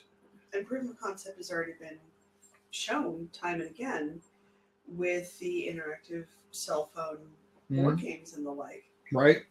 And one of the things that's awesome is he wants Evil Beagle Games involved. He's very excited about the IPs that we're talking about. Now, for him, the mechanics are, he's not concerned as much with the game mechanics, although he is working on a translation system so that you could take all the material that was developed for a P&PUE system and it would be retranslated for a cell phone application experience. Or you could take all the IP that's created for a Savage Worlds or whatever other game systems, and then have a translation program that says, I'm going to bury this stuff so that the person who's opening up the app on their phone isn't having to worry about how many dice this is or how many points I spent on whatever. It's going to be much more quick and easy, jump in. But now I'm engaged with my character, and I'm getting a ping that says I'm on this quest with my friends, and I need to make my move as part of that quest. And then if we want to engage in a much more narrative role play, then we're doing chat via like text that engages our narrative, our role play aspects. So basically, role playing with each other, no matter where the hell you are on the planet, via your phone. Well, and that's an offshoot of what you see with Roll20 and the virtual interface, where people can all log in and getting the learning curve down on those is the problem. Well, right, but I mean, there's also so much investment from the game masters. Right, but also the whole icons and objects and everything. On the other hand, you also get Discord servers where people are just text interacting and talking. Yes, Richard, a more immediate play by mail is exactly what kind of talking about. And so you're getting the old, because I mean, I played years ago in Tory Berquist's, I can't remember what it was called now, but he did a monthly superhero game when Scott Benning was in it, and Steve Kramer and Nestor Rodriguez and other luminaries that were in Rogues Gallery and Haymaker back then, Scott Jameson and all them, and possibly Scott Hine. And, you had your character sheets, but you submitted, this is in the early days of email, you submitted turns and moves and everything, and then he would pair up people, and you would figure out, you'd figure out what you did, and you would write collaborative fiction stories. This is just the evolution to making it faster and faster. I mean, email has been a huge thing for blue booking and in between game interaction and Facebook groups. My biggest problem is the learning curve. Right now, it is older players who will bring younger players along. That's going to change, but right now that's where we are. We're in a transition period where those of us who've been doing this for a while are still the ones that are primarily taking up the table. You talked about this before, Glenn, where we're the ones who are going to sit down and go, we're running a table. Y'all show up and sit down and play. I'm going to teach you how to play this game, and you're going to get excited about it. Well, if we're the ones who are going to be the early adopters for online, whether it's phone or whatever, they've got to really be invested to use the existing tools. Fantasy Grounds, oh my God, the learning curve on that. I mean, don't get me wrong, I have a massive amount of respect for those guys and the work they put into these systems. But for me, it was so hard to go, I will have to do so much homework, so much, I have to invest so many money just to learn what I'm doing. And then once I know what I'm doing, I sort of get this now. Now I'm going to spend another few hours just putting the digital assets together, right? So that I can, when I'm running the game, I can pull this map up, I can pull these tokens out, or whatever. And I'm like, I'm just better off finding my friends and playing here at the table because I already have all this stuff and I know how to do it. So that is the hump that right now exists, is the learning curve and the investment curve in just using those tools. But on the other hand, there are some ways to do it with Skype and Google Hangouts, or just for screen sharing. It's a lot. That has been huge. But then you don't have any pre-created assets. And the thing is, though, so the games that serve those spaces will succeed in those spaces. One thing that I discovered through the 1 hour demos and everything else I've done since this Kickstarter started, P&PUE, I've been able to do these games with just pile of dice and describing what's going on, and everybody gets it because it's a narrative descriptive thing. I finally, I've said this repeatedly, and I've said again, this is the game I can run online. This is the game I can do as an online game versus anything else I've run up to now, and not have the stress. And one of the problems that you don't have to deal with in that circumstance is the methodology of how you get the information passed to the outside world. Methodology is a real problem with cell phone. Right? Yeah. Now, a writer on what Jen is talking about too is that the technology is reaching the point where people are getting involved in gaming without ever playing a game. Critical Role. Jeez, no kidding. Critical Role, Dice Camera Action, Exorcisms Incorporated, Deborah Ann Wool's new thing. You're getting people who are fans of gaming without playing. So you get mainly the Critical Role people where they're like, well, I've been listening to the show for a year and I'm going to finally try to play. And what's happening there, though, is not so much they're interested in the game as a game. It is the story aspect. They understand. They don't know what the game system is. I mean, sure, they know it's D&D, but they don't know the numbers. But what they do know is that they are enthralled by the story, by the way, like I said, I draw sketches by Surbrook. It's reality TV with the fiction actually being overt in your face. And it's not quite. It's the better way that I feel to describe any of these shows is that you're listening to a radio play, in effect, and it's an improv radio play. What with dice. A hell of an analogy! Yeah, it's an improv radio play with dice. There's no sound effects per se because you don't have it's not like a book on tape or anything. It's not like listening to a radio adaptation of Star Wars.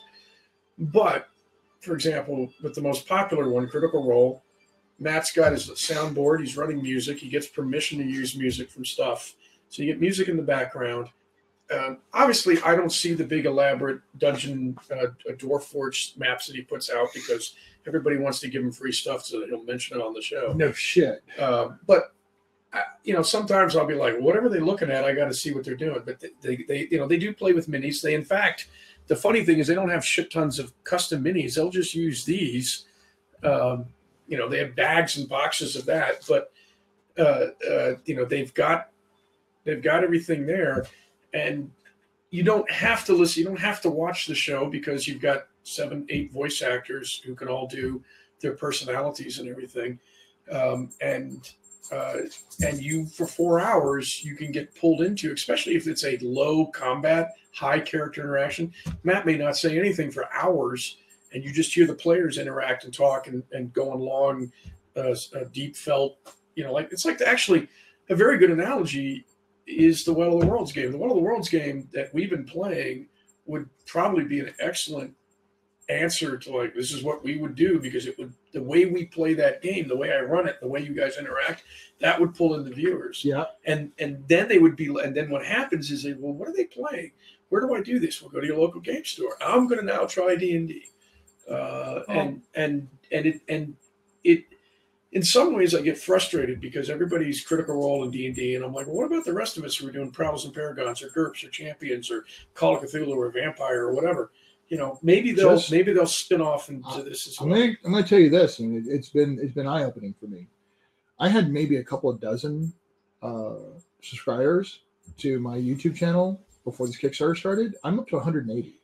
Now that's nothing compared. Is that you or just me? Beagle? My personal. Yeah. That's. I'll be honest. That's why I've not been pushing the.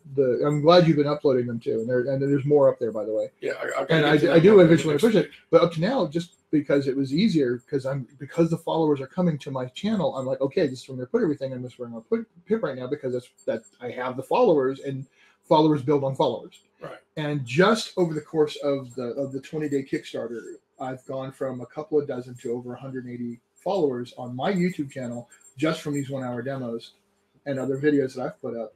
Because we are, and this is what I've been making the argument. What you're saying is true, and I think if we capitalize on this, like I have the spoons to do it, but if we figure out a way to capitalize on this, and I start doing this more, we're going to get that experience. We're going to have people who are interested. And in order for you to keep doing it, though, you're going to have to hire people that are not necessarily going to have the same commitment as to what you are trying to accomplish.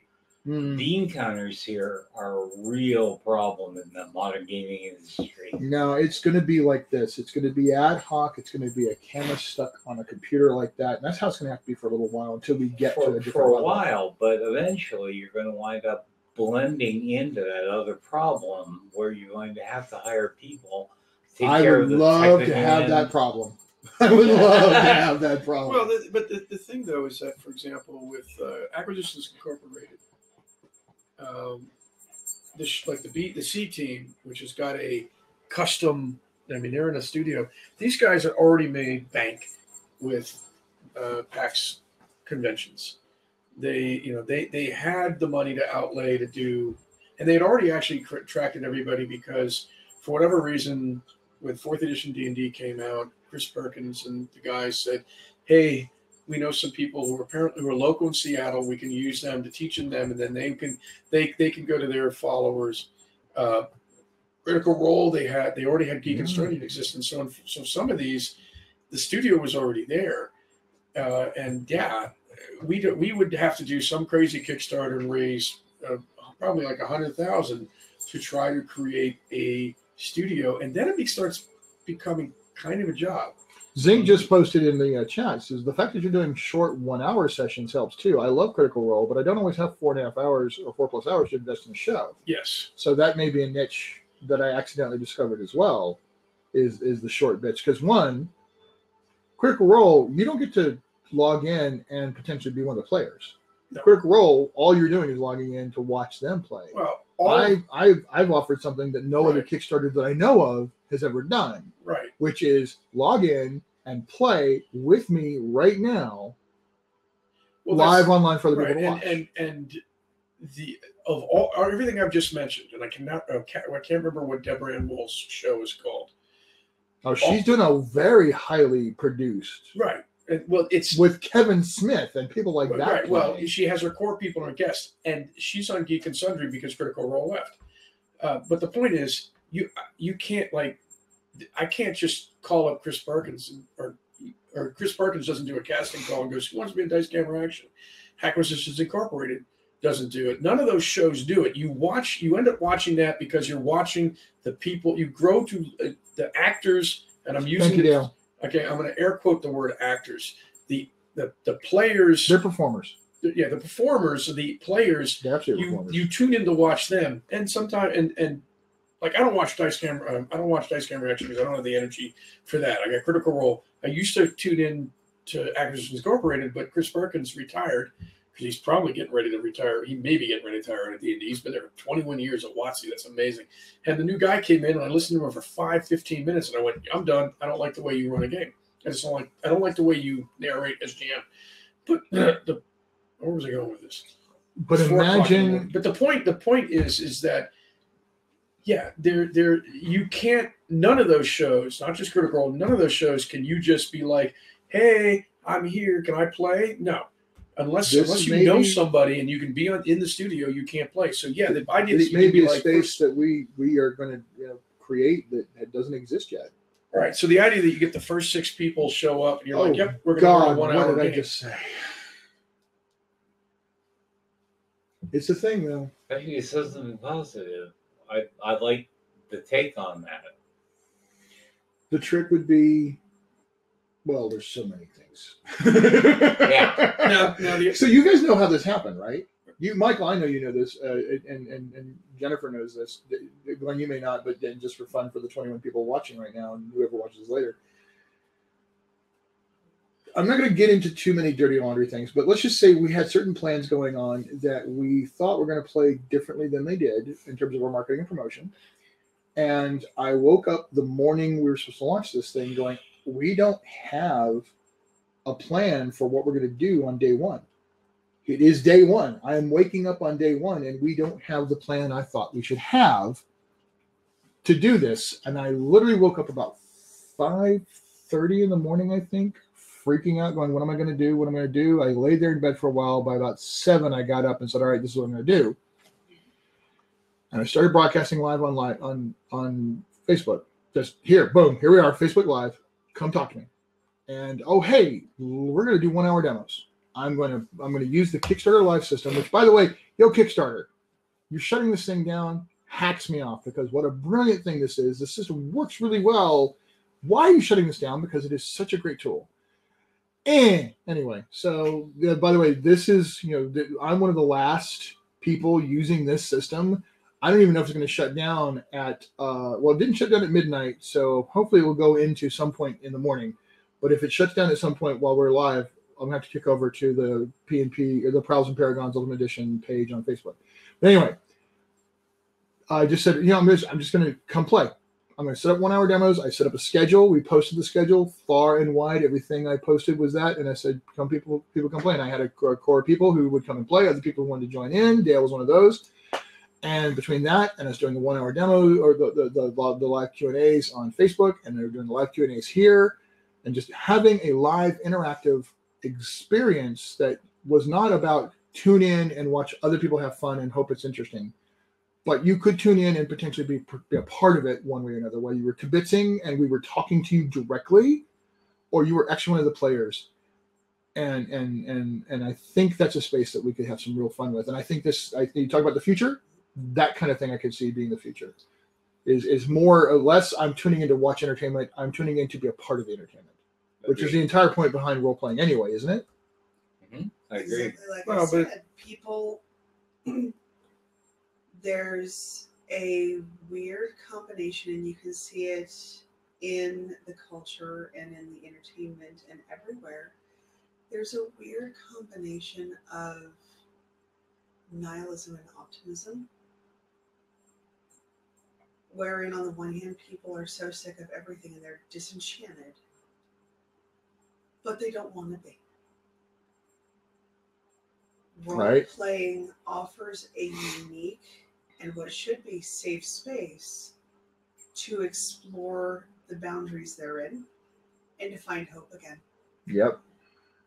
By offering a direct interaction with the creator, that's exactly what you're offering, and that's why it's working.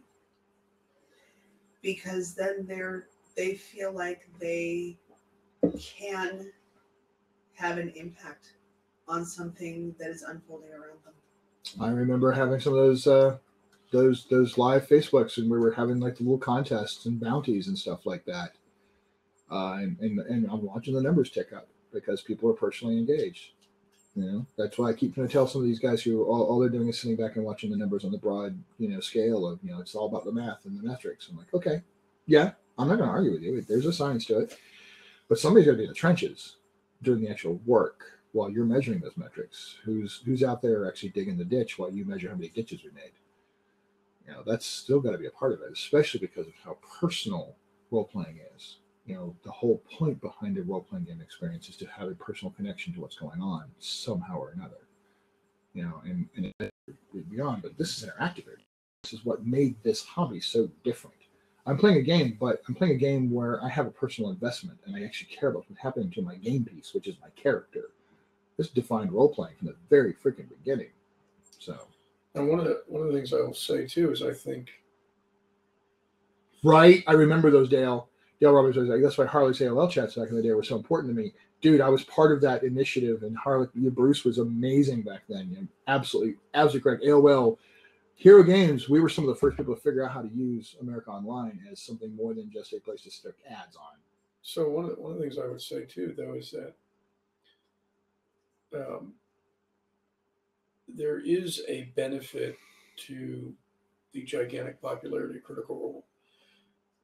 Because rising tide, man. Right. And what is also happening is that with the Marvel Cinematic Universe, with Star Wars, with Lord of the Rings, with even Game of Thrones, and the desire, like, okay, Amazon wants to do a Lord of the Rings prequel series. They're doing Game of Thrones. They're getting ready to end that. They're looking for the next big thing they're talking about. Right. They're talking about, Marvel Cinematic Universe is getting ready to do Endgame and go into their fourth stage. And you have the one of the largest Kickstarters of all time, $8.8 million, to the point they're going to do 10 or 12 episodes and all this other stuff with CR. With similar things like that coming out, what we are seeing though too is that that there is a resurgence in role playing because it's out in the open now, and I maintain there's more people playing role playing games than ever in our history. Right, and what you're also having, you're having things like Vin Diesel is shooting, and I know this is a number of years ago, but Vin Diesel is shooting the next Riddick movie, and you've got Carl Urban and Judi Dench there, and he's running D&D games for the other actors. Now Judi Dench runs games. Are due to the fact that I listened to where they've not given me the actual recipes that I can take a screenshot and give you. Right. But Brian K. Foster's interviewing people, and you get like Mary McGlynn, I can't remember her full name, who now is totally, granted they're all totally in the D&D, and I'm like, there's other games, but they are actors or voice actors, whatever, but they get introduced and they're like, this is the greatest fun ever. And now they have, their own games, and it spreads. And then people do it and they go back to somewhere else and they say, hey, let's, this, you don't have to hide in the shadows, because all of us here are old enough to remember the Mad Mothers Against Satanic D&D, Panic. the Satanic Panic, and that reminds me of a story I was going to tell. But we're seeing it. We're like, probably Total Escape. I don't know if they have it or not, but now there is a Stranger Things starter set for D&D. Yes, there is. Holy crap-tastic. And, we don't, unfortunately, the money still isn't there that we could go to the MCU and be like, can we do the P&PUE licensed MCU? Because they'd be like, sure, give us $600,000 or $1 million. Yeah, no. We don't have any of that. Not anymore now, though. Disney's like, no, we're going to hold on to that because we want to do something with it. Right. And Hasbro, I know there's some people who look at Hasbro and go, you're missing you have so many titles, because they don't care because the money's not there. Right. Sure, D&D makes, what is it? D&D makes $80 million a year, but you're like, yeah, and Magic makes 200, and this video game makes $1 billion. So my satanic panic story that many people who know me personally know, it's 1980, maybe late 70s, very early 80s, trying to remember. But, Pat Robertson, 700 Club, DUD's Evil, blah, blah, blah, blah, blah. And I'm in Cobb County, Georgia. Cobb County was famous for, they had school systems putting stickers on the inside of scientific books declaiming evolution as only a theory and that creationism was a valid alternative viewpoint. Official textbooks. This was Cobb County, Georgia. So my parents, fortunately, were really into it. They loved what D&D had meant to my growth as a human being, and and what it had done for me. They read the books. They had an informed opinion of what the game was. But my friends who were playing with me, their parents were all just watching and hearing and worried about this, that, and the other. And on the one hand, they accepted that, by the way, all of their sons, their grades had gone up. They were going from D's and C's to C's and B's or better. So they weren't ready to just outright say no, but they were asking a lot of questions. And so my mom, this is one of the coolest things my mom ever did. She said, well, let's set something up. You run a game and we'll invite them over. And she made little snack trays and stuff like that. And it was a beautiful early summer night. So we had the screened-in porch, and we're running on the picnic table outside. And I'm running a game. I'm running a game for my friends, and my friends are kind of freaked out a little bit because their parents are watching. It's a little embarrassing, but they're they start to get into it. And the parents are all sitting over on the swing and everything. And they were asking questions. My mom's explaining, I've read these books that I read. Paul Caldwell's parents, were Virginia coal miner, moved to Georgia folks. And he's got the oxygen tank that he has to carry with him everywhere. Okay. And, he's a deacon in their very primitive Baptist church, and mother's, member of the church and school teacher. So we're pretty sure no matter what else happens, Paul's probably out, because there's just how are you going to possibly, we were even surprised. So, mom's explaining stuff. They're listening, they're asking questions. A couple of them are like, but there's demons. Like, yes, but they're just fiction. And, but by the way, the demons are the bad guys, they're fighting them, that kind of stuff. So Paul Caldwell's father gets up and he drags his oxygen tank over on the little rolling wheels and everything. And he actually hovers over Paul. And Paul's kind of nervous, but he's looking at the character sheet. This is a first edition Dungeons and Dragons character sheet. It's like mimeograph and numbers and little alphanumerics and stuff. And he's picking the books up and he's looking through. I get choked up every single time I tell the story. And she's heard me tell it 2 or 3 times now, at least. At least. He picks this up, he's looking it over, he's listening very intently. This is a deacon in a primitive Baptist church in Cobb County, Georgia. And he turns around to the rest of the parents and he says, my boy is reading and doing math for fun. His grades are better than they've ever been. And as long as I'm still drawing a breath off this thing, he can keep playing this game. And that was it. There was no more argument. There was no more question. And it was just, it was amazing, right? And then I went on to do a presentation a couple of years later to the Cobb County PTA, because I'd gone to Governor's Honors Program and my project was about Dungeons & Dragons and the impact of role-playing games on education and came back. And so when Cobb County was exploring whether they needed to ban the books and ban gaming, my presentation was part of what made them not only not ban, but started allowing it as part of the curriculum within special education and advanced education programs. So Cobb County actually ended up being a leader in the southern states for that kind of thing. So I was very, very proud to be a part of of that. When we But it was a started, hell of a thing. when we started playing D&D verbally at school, we were all carrying dice bags of the Royal Crown dice bags, right? I remember. So we're sitting in the center court because the system that we were under was you had 15 minutes, mods is what they call them, and you had 15 minutes and 15 minutes and 15 minutes that made a class, okay? Right. You may get a class in the morning, you may get a class in the afternoon, you may get a class in the evening. You also may get a class in the evening and not get anything in the morning, but you got to be there. So we started bringing our dice bags to school because, of course, we were going to George's house afterwards to play D&D. And somebody asked what was in the bag because they're Crown Royal bags. So they say Crown Royal on them, right? So I opened we're up not alcoholics. Yeah. So I open up the bag and I dump them out. And this is in the days of the only dice you could get were the ones you could get from the Teachers Association. Yeah. You know, the same dice that they were rolling in math class and math lab. Okay. Yeah. So all of a sudden I hear this. One thing, please report to the dean's office, right?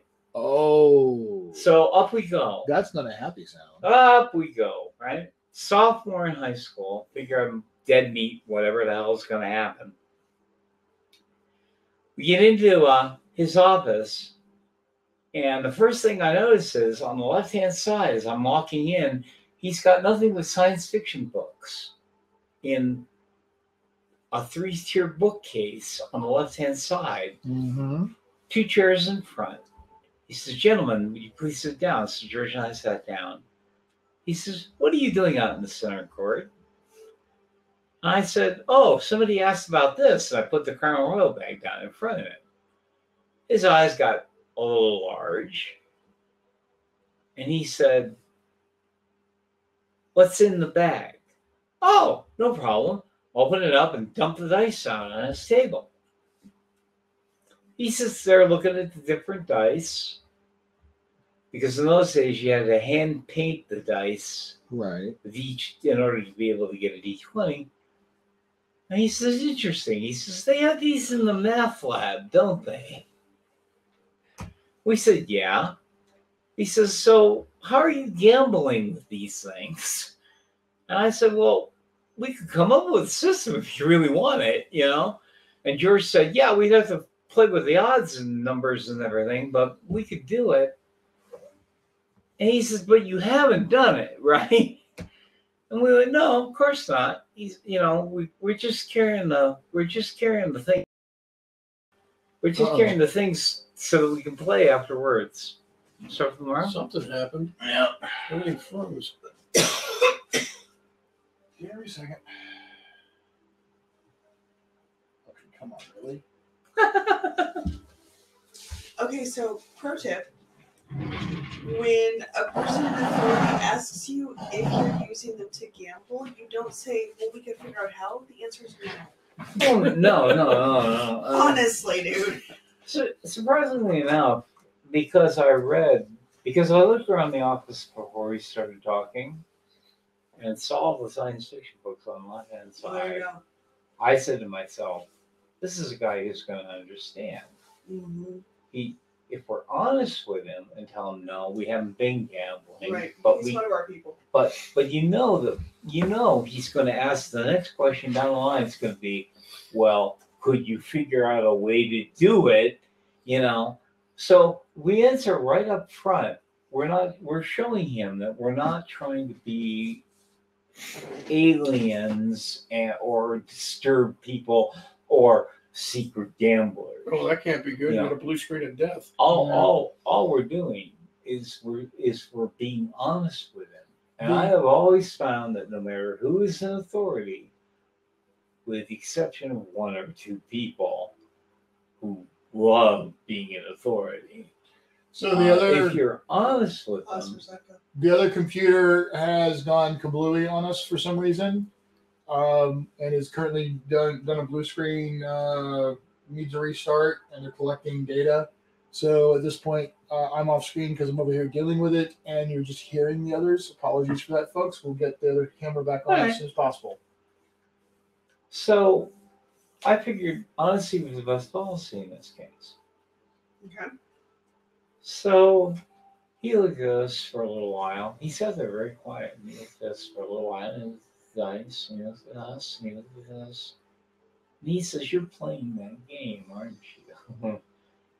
And since I was in my freshman year, the first person that brought D&D books to school, or at least at that point, I had thought I was the only one. Right. In actuality, my best friend Douglas Garrett had already done that.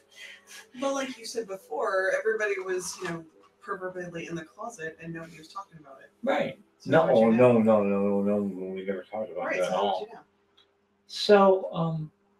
So he said, "Your parents are okay with this, right? This whole thing." And I said, "Well, I showed them the books and they didn't really understand what they were reading." I said, "But I didn't understand it the first time I read through it, and frankly, it took some effort to actually be able to figure out how to go ahead and make this whole thing work." And he said, "But you know how it works now, and you know what to do with it." And I said, "Well, I learned from. I was in the process. I made an acquaintanceship at the local game store by a name. Is there any chance From you a know the name. password?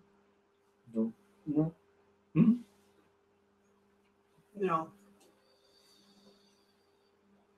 And he is OWT. He's not going to answer. I'll try, but he's not going to answer. Yeah, I know. So I learned the game master from a lady by the name of Carol Rode Hoffman.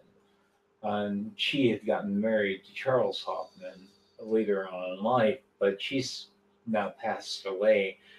And she was the person that I went to every time I had a question about game mastering and how to get better at it. And she was the one that taught me the craft that I know because of it today. And my entire reason that I can run games the way that I do now is all because of this lady who was in her 30s when I was 15, 16, took me under her wing and taught me. So I looked at him and I said, no. I said, So he said, well, what are you doing these things? So he said, I explained it to him. Now, George is really quiet at this point, but he's fired me up. He wants to know what my hobby is, so sure, I'll tell him. So the guy's name was Mr. Turner. He looked at me and he said, well, he says, patted the dice. He says, you're not gambling. He says, you're certainly not doing anything that I would consider to be evil. He gathered up all my dice, put them back in the bag. He said, only is one thing at this point. He says, could you turn the bag inside out while it's here at school? That's very reasonable. No problem. Yeah. George and I dumped our dice out. We turned our bags inside out, scraped them open, tightened it up, hung them back on our sides. He says, gentlemen, he says, if you have any further problem with the faculty about this, you tell them to come talk to me. That's fantastic. Now, this man is a major dean at one of the premier schools in San Mateo County. Mm-hmm. Okay? He was known for being a hard-ass bullshitter who wouldn't take crap from anybody. Mm-hmm. And because we were honest with him, and because we were willing to answer all his questions. Oh, hey, Dale. Good morning. Good morning. And we never had a problem after that. So, unfortunately, and the librarian who hated my guts, we have tried to have me expelled. Okay. So Glenn's currently telling a story about his background.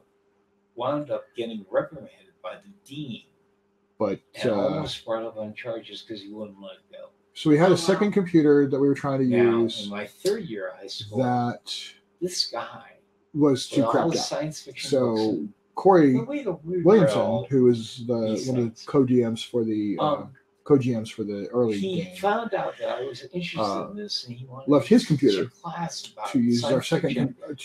second What we did station. was That was where we the read other a science camera fiction book, and then was explained to him broadcasting from. how the It just crapped out theories for no and reason things that you were can going on in understand. the They just book did a blue screen of we have to could restart be because of brought into problems a lot and of goodbye. It was called And then Contemporary unfortunately, Science Fiction class, is what it wants a called. password.